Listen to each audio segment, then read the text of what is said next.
And so this is my first year being in an elementary school, so I was attempting a community problem-solving project with second, third, and fourth graders, even though fourth grade up is the only ones that can actually compete in the state community problem-solving competition.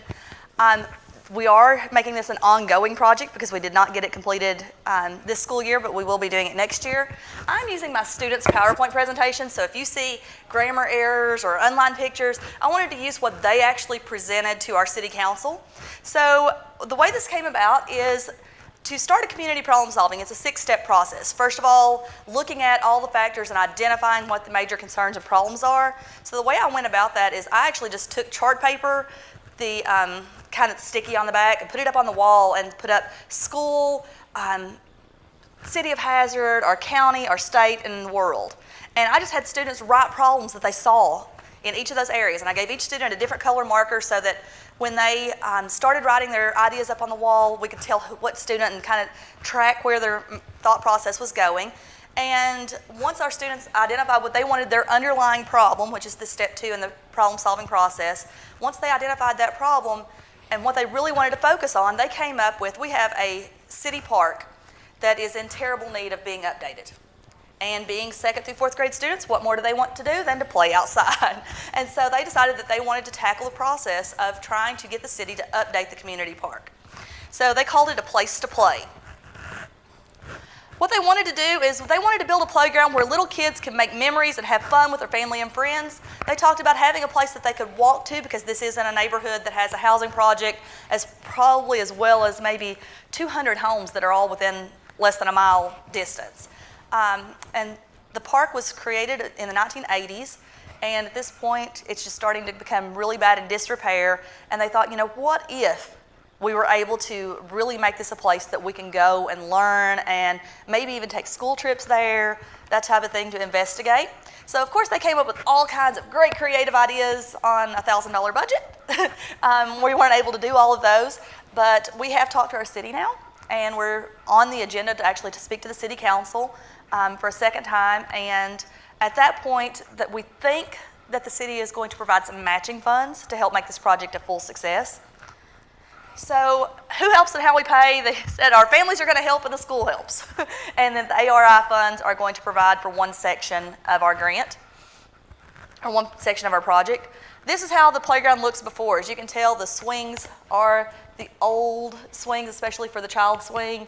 It's not up to date and up to code. The merry-go-round, which are for the most part declared unsafe to begin with, is actually cracked. I don't know if you can tell from that picture angle because these are the student pictures. I took them to the park and we actually let them take the pictures with the grant funds. And the entire center here has big jagged edges of metal, and there's actually caution tape where they've tried to tape it off and tell the kids not to get on it without actually removing it. And then the picnic structure, the ground is not actually level with the concrete.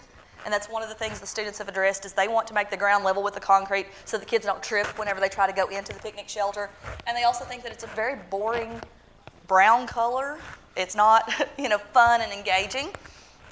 So what we actually purchased with these grant funds, or what we're getting ready to purchase, are some materials like being able to have extra dirt hauled in to be able to level that out. Underneath the swings and underneath some of the playgrounds, there are actually tree roots from the old tree that is in there. It used to have a bench built around it. We did get the bench removed. That is one step that we have done because we could do that on our own. But the students want to be able to repaint things like the slide and the old snail that's there for a monkey bar climbing structure. They want the grills to actually be moved because as you go into the park, if you can see, here's the swings and then the tree and then the snail, the merry-go-round. The grill sits right in the middle of the park instead of off to the side. So they want to be able to have that moved over. Kids get hurt too easy. They said that they themselves have actually been injured trying to play at this park. They get cuts or scrapes, bruises. They want to add more handicap equipment to the playground so that the students that are handicapped are able to access at least portions of the park. If not, we know that they probably will never be able to go down the tall slide. But if we can make them a handicap accessible swing. So the students have really looked at those as options. What can we do to make it an all-inclusive playground so that everybody can have a place to play? The following are slides of what they want to do to the playground. They looked at these tree stumps. They were trying to look for economical ways of things that we can do that won't cost us a lot of money and things that the kids themselves can actually build. So they talked about doing the tree stumps from a natural playground. We looked at some of the ideas for natural playgrounds and playscapes, and they liked the idea of doing tree stumps and either painting them like toadstools so they can have hopping or jumping structures. Ways to recycle materials, like using old tires to be able to build a climbing wall up into the tree house that we're using the grant funds to purchase the materials for, or to be able to use the tires and cut them in half and just add a couple of handles and a board, and you have a seesaw or a teeter-totter. Is the kids, I hadn't heard it called that in a long time. I always called it a seesaw. Other things that they wanted to look at is in the playground, the way it is now, there's actually a block wall that goes up the side where there's onto a property, and they wanted to be able to build a community garden, a tiered garden that would go up against that wall, because they said that was dead space that we couldn't really use for anything else. And we actually have a local organization that does greenscape in the community, and they are going to be helping this fall actually build some tiered gardening boxes. They wanted to be able to include some type of chalkboard, because they said once this park looks the way we want it to look, we're going to be able to have picnics, and we're going to be able to have birthday parties in the park and those types of things. So they wanted a place that they could write happy birthday, or, you know, we're having a kickoff and we weren't able to do it yet. We're going to actually have it in 2 weeks. The last Thursday before school goes out that evening, we're having a painting party at the park.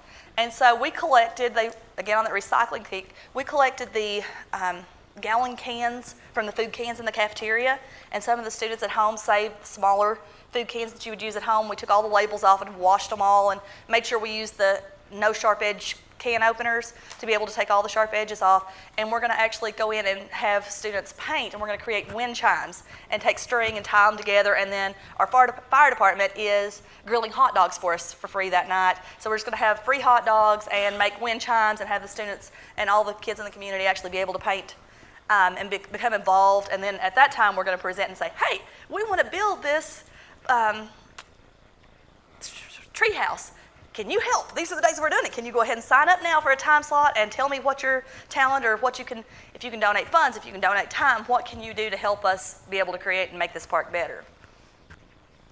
The students like the idea of the hopscotch, and all of our images are common use images, so we did have to go through that discussion of what is common use and what can we actually use.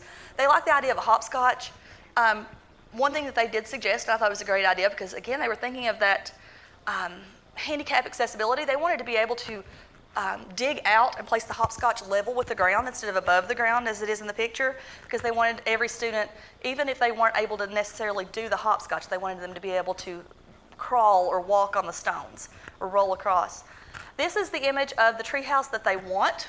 Obviously, this is not the treehouse that we're going to end up being able to build because the slide itself would take our entire grant. But they have looked at treehouse designs, and as soon as the city would approve it, we do have a design that our home lumber company has agreed to help with the building of the platforms and that type of thing for us.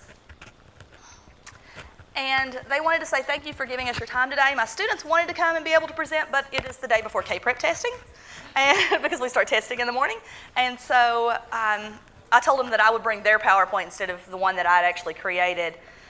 So you won't be able to see them on the floor down there because of last minute, getting ready for K-Prep testing and all that type of thing. So any questions?